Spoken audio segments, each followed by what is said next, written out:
dalam hidup dan kehidupan, dan menapaki perjalanan para sahabat Nabi radhiyallahu anhum sebagai sosok yang paling afdal dalam mencontoh Nabi sallallahu alaihi wasallam.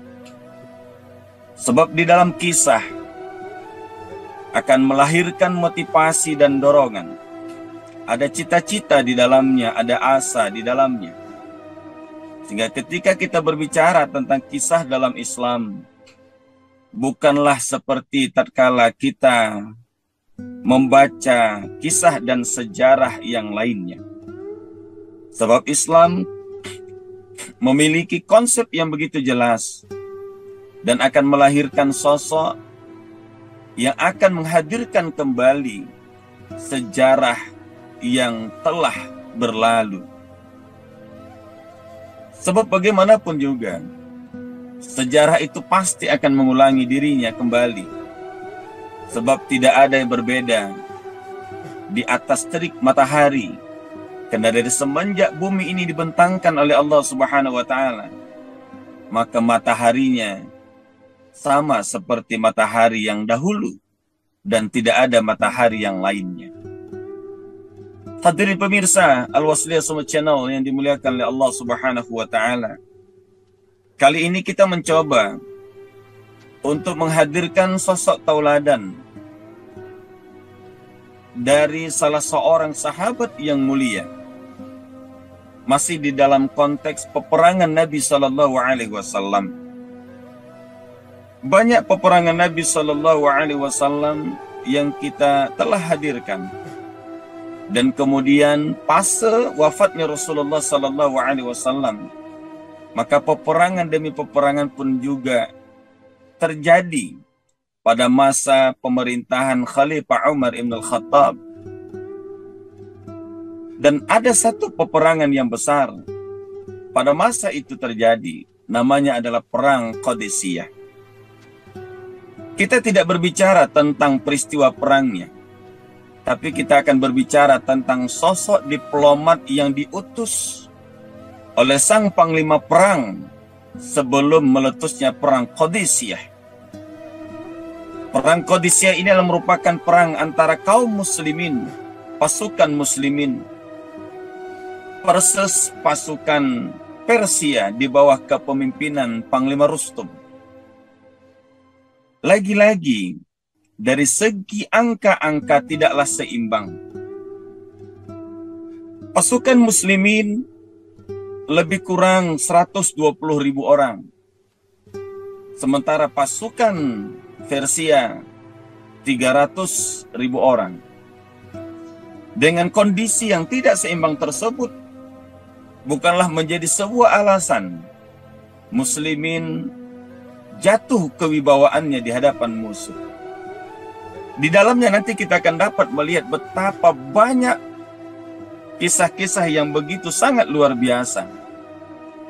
Tatkala Islam benar-benar dijadikan sebagai tolak ukur sebuah kebenaran, maka kewibawaan itu akan didapatkan dan tidak akan pernah ada merasa rendah diri di hadapan musuh, walaupun musuh tersebut memiliki kekuatan dan kekuasaan tidak terbatas.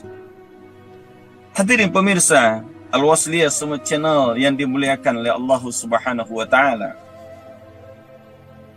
panglima perangnya adalah Sa'ad bin Abi Waqqas radhiyallahu anhu, yang diamanahkan oleh Sayyidina Umar ibn Khattab radhiyallahu anhu sebagai seorang khalifah untuk memimpin pasukan memasuki wilayah Persia, melakukan pembebasan.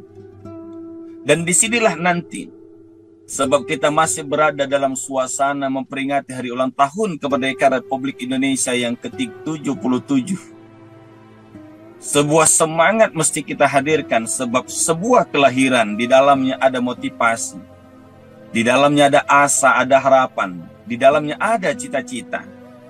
Meskipun hari ini kita berada di dalam situasi yang tidak menentu,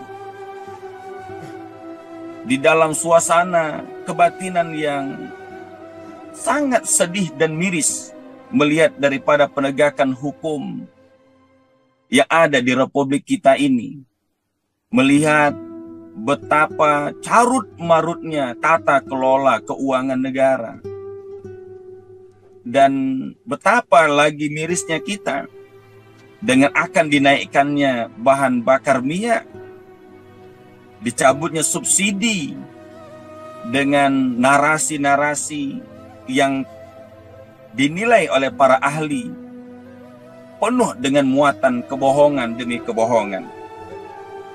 Maka benarlah kata tokoh kita bahwa negeri ini darurat kebohongan. Meskipun demikian, maka mesti adalah optimisme yang ada pada diri kita sebagai seorang yang beriman. Sebab bagi orang yang beriman tidak ada kata putus asa. Bagi orang beriman tidak ada kata futur dalam praktik perjalanan kehidupannya. Tapi bagi orang beriman, dia akan senantiasa hadir untuk menghadirkan kebaikan dan perbaikan di permukaan bumi Allah Subhanahu wa Ta'ala ini. Karena prinsipnya adalah keberimanan itu merupakan semangat untuk melakukan perubahan kebaikan. Hadirin pemirsa Al-Wasliyah, semua channel yang dimuliakan oleh Allah Subhanahu wa Ta'ala. Rib'i bin Amir radhiyallahu anhu, satu sosok sahabat yang telah menorehkan tinta emas dalam sejarah perjalanan kehidupan beliau. Ketika Panglima Rustum meminta kepada Sa'ad bin Abi Waqqas untuk mendatangkan seorang utusan sebelum terjadinya peperangan Qadisiyah itu, maka Sa'ad bin Abi Waqqas sebagai seorang sahabat yang cerdas, beliau pun mengutus dan memilih Rib'i bin Amir radhiyallahu anhu sebagai diplomat yang dianggap mumpuni dan akan dapat menghadirkan kewibawaan muslimin di hadapan musuh agama, Panglima Rustum dan bala tentaranya. Maka Rib'i bin Amir radhiyallahu anhu menjalankan amanah. Beliau pun bergerak menuju singgasana Rustum yang begitu mewahnya. Kastilnya begitu indah, karpetnya merah, pernak-pernik, dengan pasukan yang telah disiap-siagakan. Maka sosok Rib'i bin Amir datang dengan pakaian yang sederhana, menunggang kuda, dan tidak lupa dengan pedang yang senantiasa ada di tangannya. Ketika memasuki halaman istana, maka ada salah seorang pembesar istana menegur Rib'i bin Amir radhiyallahu anhu. Ya Rib'i, turunlah engkau dari kendaraanmu dan sarungkan pedangmu sebelum engkau menghadap kepada panglima kami. Satu pelajaran terbaik dihadirkan oleh Rib'i bin Amir radhiyallahu anhu dengan beliau katakan bahwa saya datang karena kalian undang. Jika kalian penting, saya akan tetap berada di sini. Dan ketika kalian tidak penting, saya akan pulang.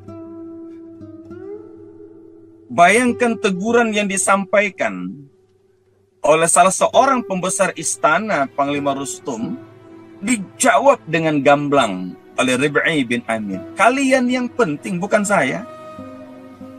Jika kalian penting kepada saya, biarkan saya dengan keadaan saya. Dan kalau kalian merasa keberatan, saya akan pulang. Begitulah ungkapan yang disampaikan oleh Rib'i bin Amir radhiyallahu anhu. Sampai pada akhirnya Panglima Rustum pun mempersilakan kepada Rib'i bin Amir untuk menghadap kepada beliau. Lagi-lagi mereka mencoba untuk menundukkan sang diplomat ini. Jarak untuk memasuki menghadap kepada Panglima Rustum ada jembatan kecil. Dan jembatan tersebut memaksa Rib'i bin Amir mesti turunlah dari kendaraan. Dan kemudian di posisi depan mau berhadapan dengan Panglima Rustum ada satu penghalang. Ketika dilintasi mestilah menunduk. Lihat bagaimana kecerdasan Rib'i bin Amir. Beliau tidak mau tunduk dengan musuh. Beliau tidak mau tunduk terhadap musuh. Beliau tetap dengan menunggang kudanya. Dan kemudian turun. Setelah turun, apa yang dilakukan oleh beliau? Beliau tidak tunduk di hadapan sang penguasa, tapi justru beliau membelakangi penguasa, sehingga punggungnya lah yang berjalan terlebih dahulu. Masya Allah, tabarakallah, luar biasa. Begitulah Islam kalau sudah berwibawa. Begitulah kalau iman sudah menjadi pegangan dalam kehidupan, maka kewibawaan itu akan hadir dalam setiap kesempatan. Inilah sebetulnya misi agama ini. Inilah sebetulnya misi daripada umat Islam itu. Bahwa sesungguhnya kehadiran mereka, kewibawaan itu. Kenapa Rib'i bin Amir bisa seperti itu? Datang sendirian, pakaian sederhana, sama sekali tidak pernah kecut dengan musuh yang dihadapi. Sebab mereka sudah begitu mulia dengan Islam itu. Inilah rahasianya, hadirin pemirsa Al-Wasliyah Sumber Channel. Inilah yang diwariskan oleh Nabi SAW kepada para sahabat. Sehingga sahabat sama sekali tidak terpengaruh dengan pernak-pernik yang ada, dengan pakaian, penampilan, pangkat, jabatan. Sama sekali. Itu tidak mengakibatkan mereka itu menjadi mulia. Mereka merasakan kemuliaan itu adalah dengan Islam ini. Dan mereka cukup dengan Islam ini menjadi mulia. Sehingga mereka tak membutuhkan adanya kemuliaan yang lain. Sebab mereka telah dimuliakan oleh Islam. Disinilah letak rahasia itu. Dan rahasia ini sudah hilang di tengah-tengah kita. Sudah hilang. Di tengah para pejuang-pejuang kita. Di tengah para da'i-da'i kita. Karena ada orientasi yang lain. Dan tak menjadikan Islam sebagai tolak ukur daripada kemuliaan. Bagi Rib'i bin Amir, yang lain tidak ada. Ketika sudah dapatnya Islam itu. Maka beliau sama sekali tidak merasa takut ketika berhadapan dengan panglima yang memiliki kekuasaan yang tak terbatas.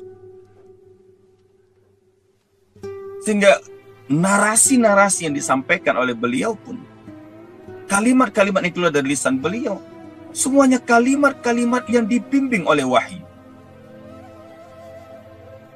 Ya, kalau kita kan bayangkanlah ya, tugas-tugas diplomat hari ini kita tengok di media-media lah.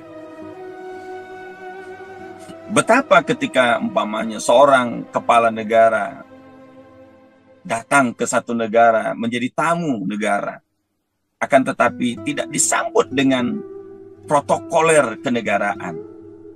Atau disambut hanya dengan pakaian kaos, celana jeans. Bagaimana perasaan itu? Di mana letak kewibawaan itu? Atau ketika pemimpin satu negara mendatangi negara yang lain, bukan untuk memberikan nasihat, bukan untuk memberikan dakwah, akan tetapi untuk meminta dan memelas hutang. Bagaimana kita mau berwibawa? Tapi lihat bagaimana Rib'i bin Amir radhiyallahu anhu. Beliau datang dengan kewibawaan Islam.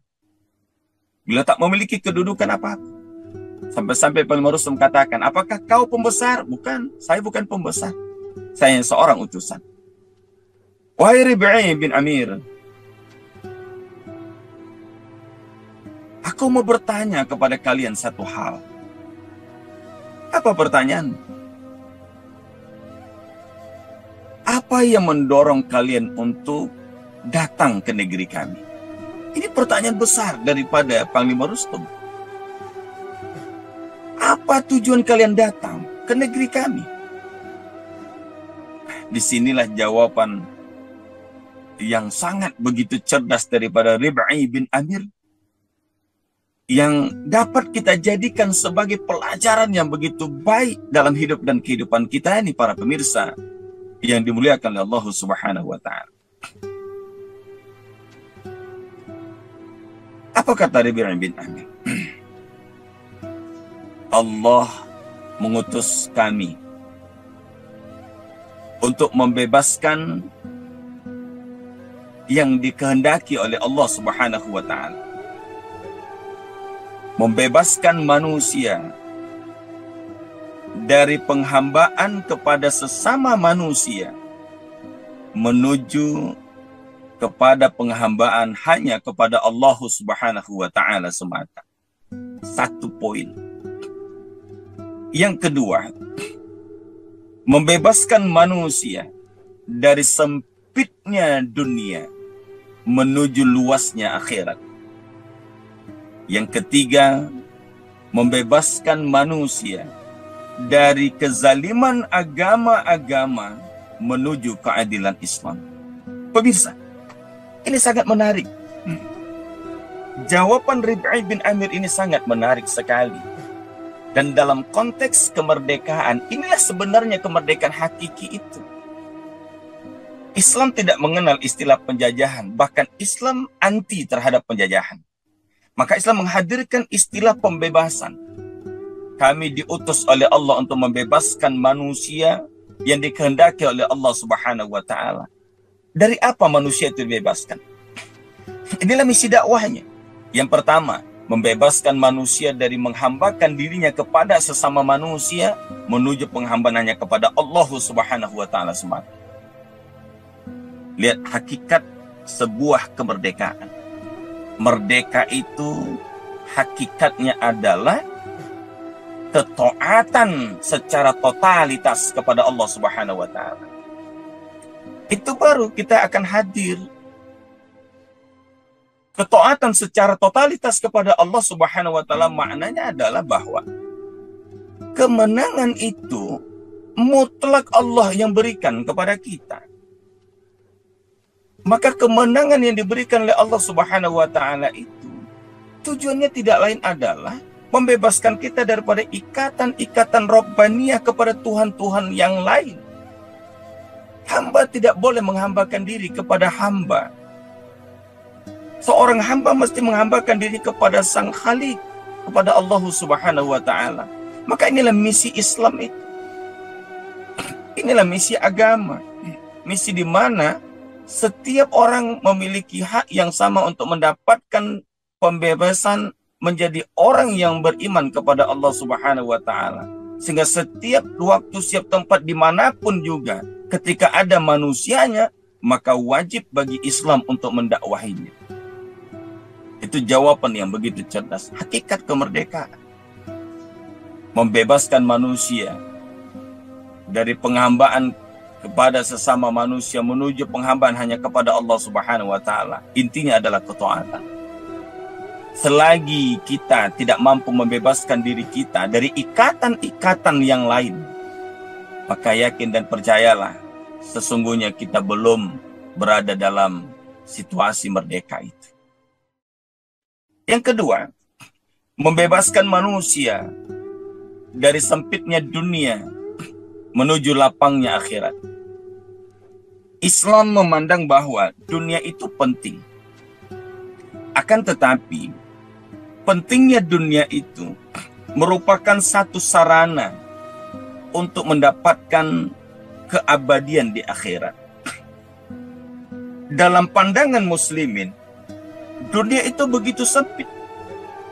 Sehingga banyak sekali ketika seseorang mengejar dunia ini, maka dia tidak akan mendapatkan apa-apa.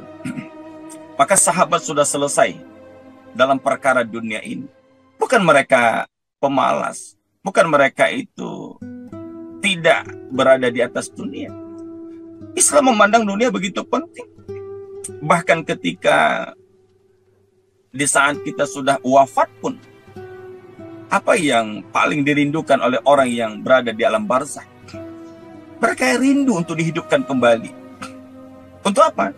Untuk beribadah kepada Allah, untuk bersedekah kepada Allah Subhanahu wa taala.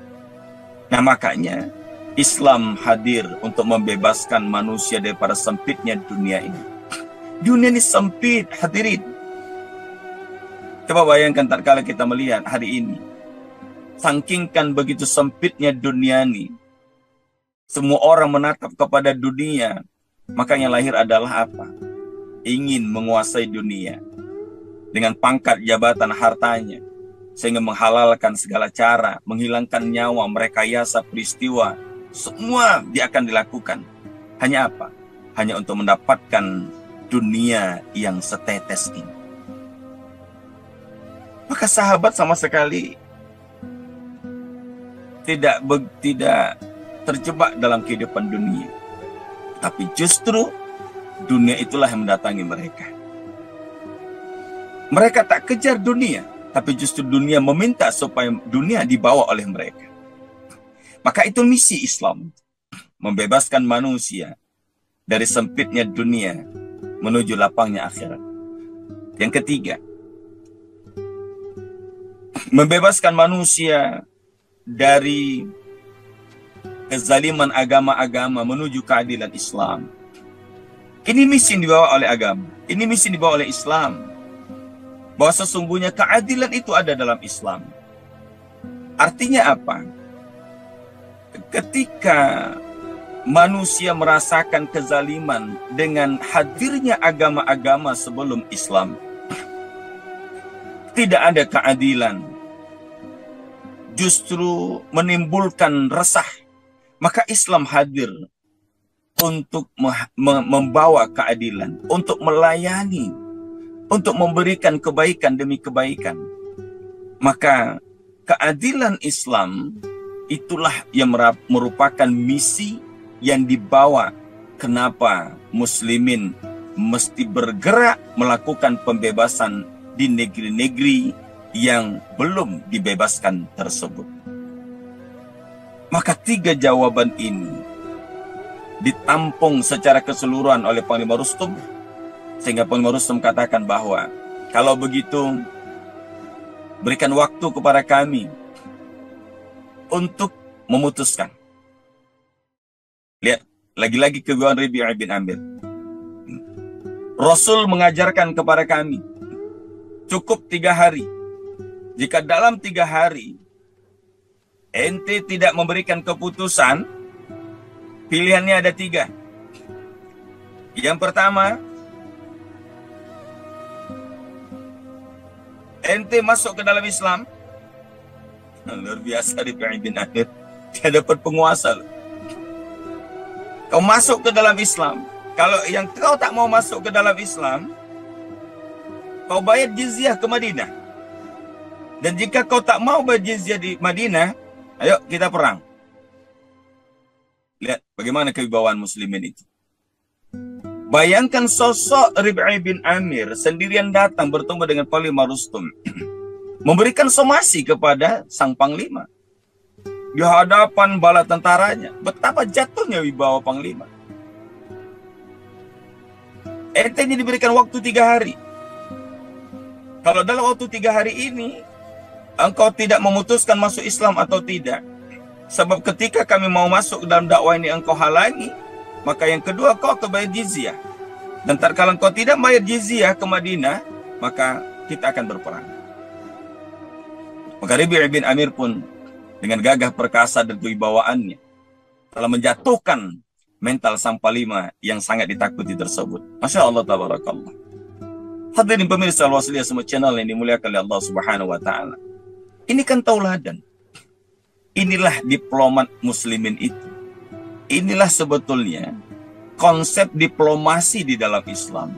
Konsep diplomasi dalam Islam itu bukan mendatangi satu negara untuk mendapatkan hutang.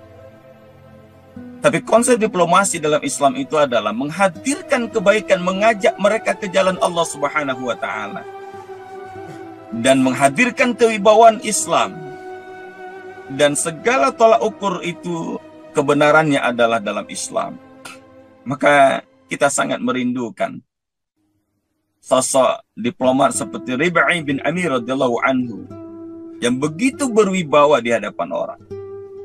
Bukan datang untuk meminta hutang, bukan datang untuk memelas, apalagi berkhianat untuk mendapatkan sesuatu. Dan itu tidak ada dalam konsep muslimin. Hadirin pemirsa Al-Wasliyah semua channel yang dimuliakan oleh Allah Subhanahu wa taala. Benarlah firman Allah Subhanahu wa taala katakan bahwa laqad kana lakum fi qasasihim 'ibratun liulil albab.